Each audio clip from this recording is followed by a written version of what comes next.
Welcome to the Emotionally Healthy Leader podcast. My name is Rich Velotis. I am the lead pastor of New Life Fellowship Church here in Queens, New York City. And I'm here, as always, with Pete Scazzero. Pete is the founder of New Life Fellowship Church, as well as the founder of Emotionally Healthy Spirituality. And we've been talking about content from the book, The Emotionally Healthy Leader. We began our podcast series looking at the inner life.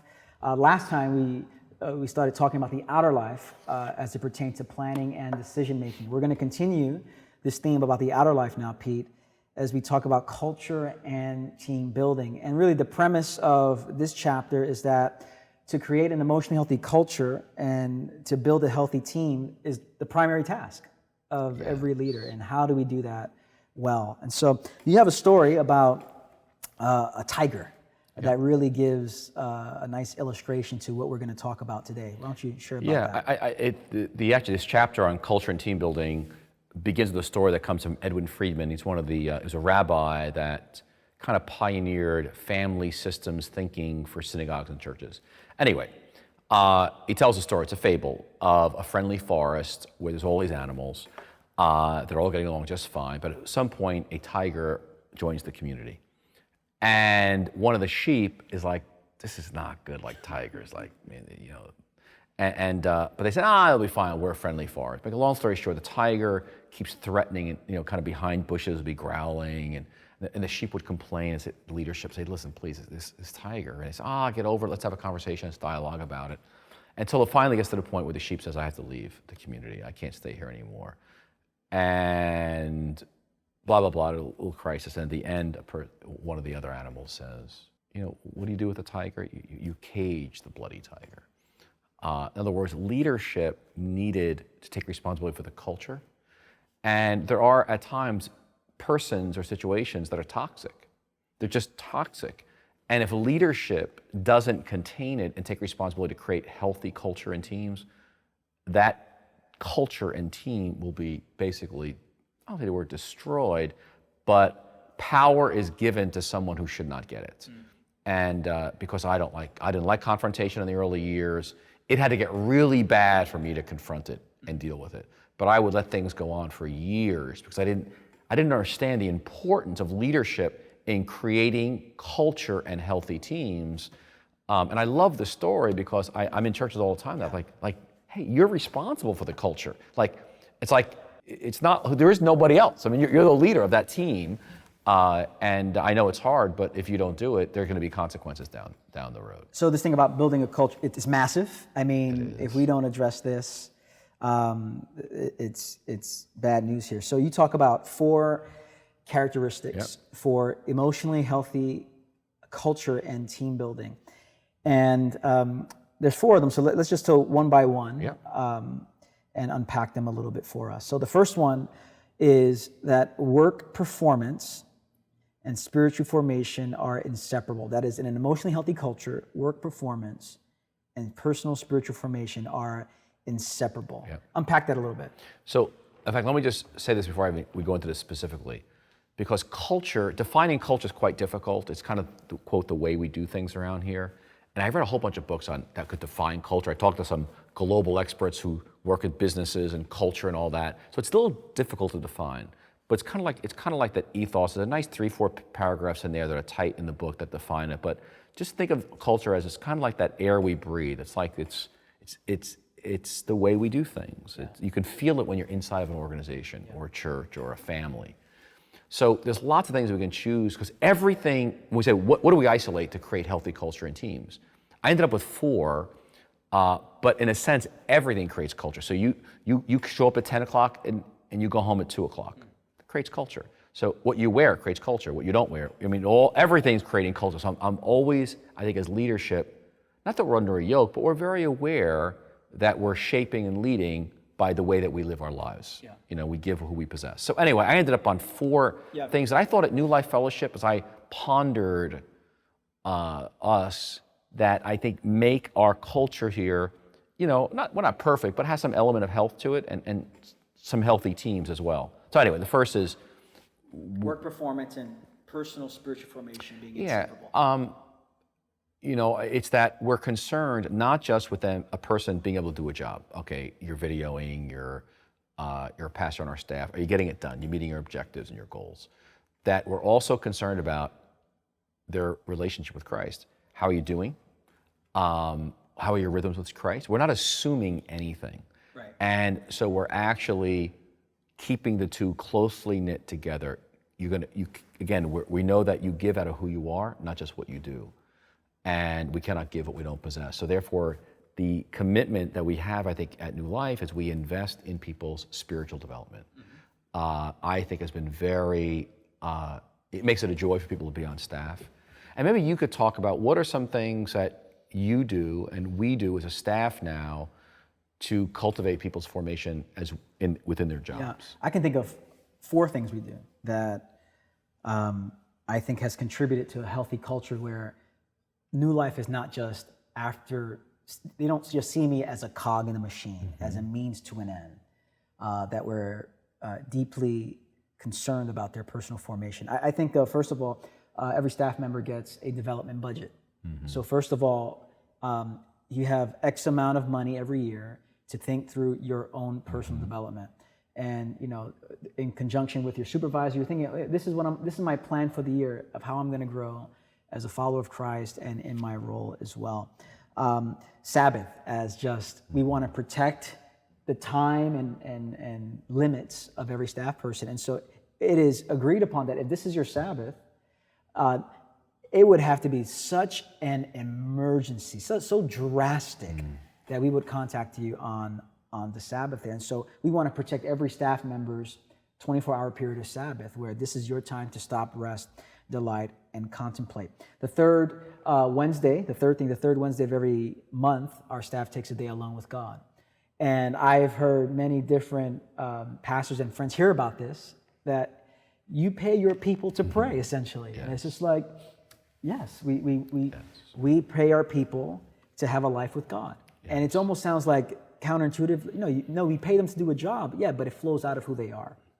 So every third Wednesday of the month, there's a day alone with God. And then every staff member putting together a rule of life. That we're really serious about their discipleship. Every staff members, how are you growing in every dimension of your life? What's your rule? And so those are some of the things that we've done through the years here at New Life. And I think we have a good sensitivity culturally that as your ministry grows and develops, you need new rhythms. In other words, what worked for you at one phase of your leadership is not going to work at the next phase. Yeah.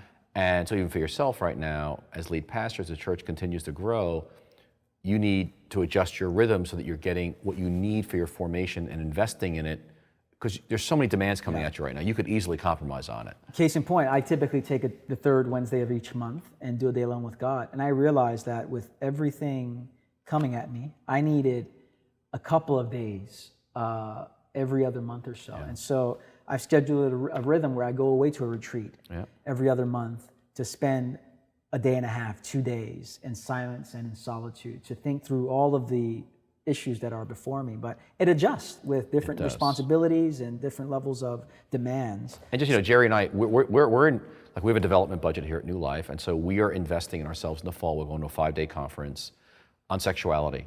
And because we feel like it's such a cutting edge issue for the future of the culture, and we need our own development as we seek to serve other people. So you don't ever stop doing this thing of your formation development. Yeah. And again, going back to the theme almost of the emotionally healthy leader is, in order to do this, it takes time. It's true. It keeps coming back to time, doesn't it? It takes time. So that's the first thing. The second thing is emotionally healthy culture is based on the elephants in the room are acknowledged and confronted. Very similar to that tiger story you just said.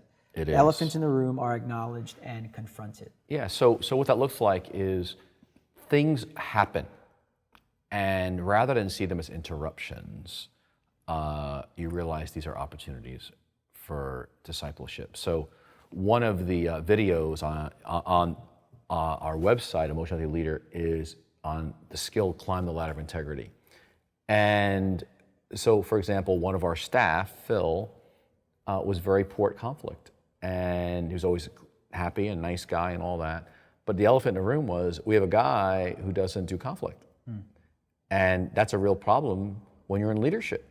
That's an elephant in the room. Yeah. Because it's not going to go away.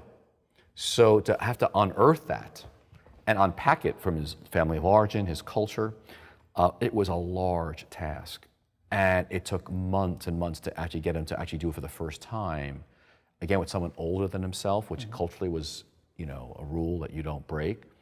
But he has grown, as you know, the last few years, a lot in his ability to do it. But that was an elephant in the room because we knew enough to know this was a big problem. It could be anything from a person showing up late all the time or getting all these traffic tickets, but things happen that we know we don't say anything. We're just silent, and we kind of hope it goes away, we move on. Yeah.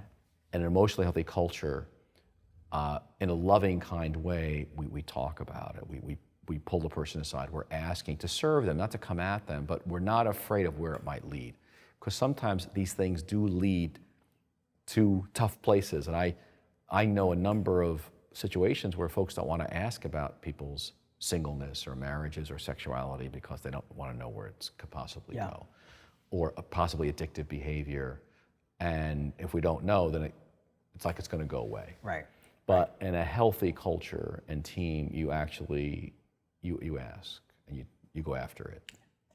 So elephants in the room are acknowledged. Third is time and energy are invested into the team's personal spiritual development. Some of what I just talked about. I think so, yeah, because it does take time. The point is when you confront an elephant in the room, first you want to always anticipate it, right? So we're always equipping our staff, I think, to be more solid in Christ. But that time that you talked about in the last podcast about the staff meetings and taking time at a retreat, half the time to actually invest in their development.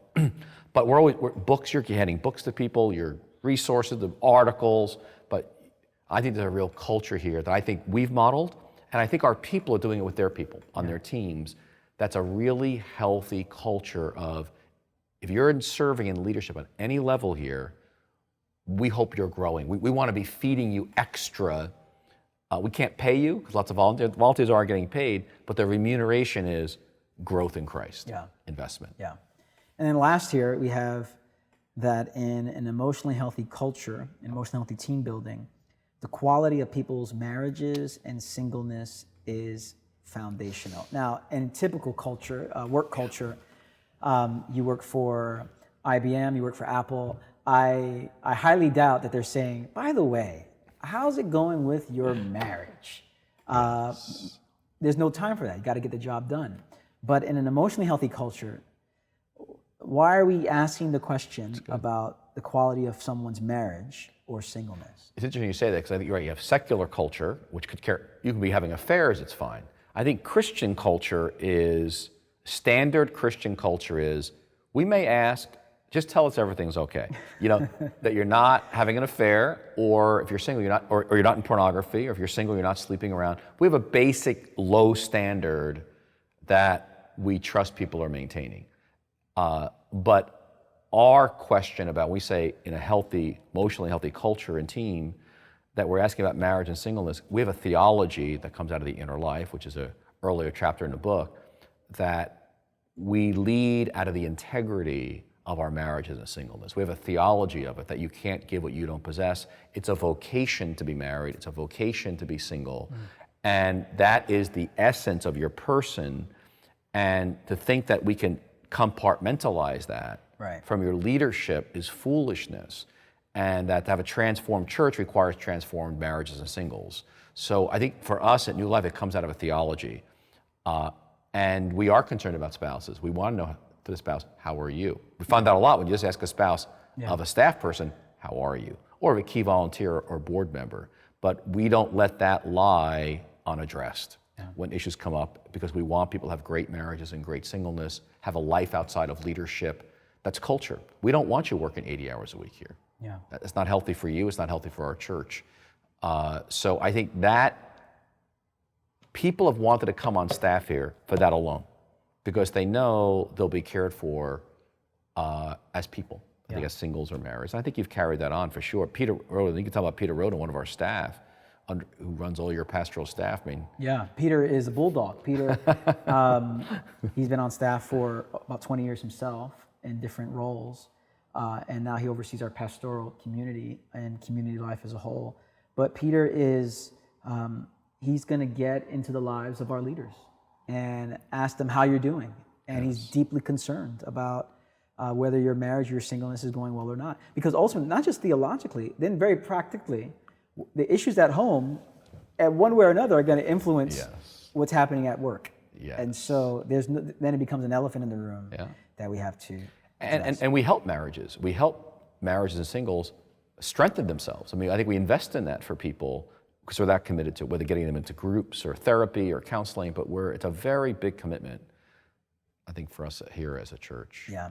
So for more information on building an emotionally healthy culture and doing healthy team building, you can go on our website, emotionallyhealthy.org.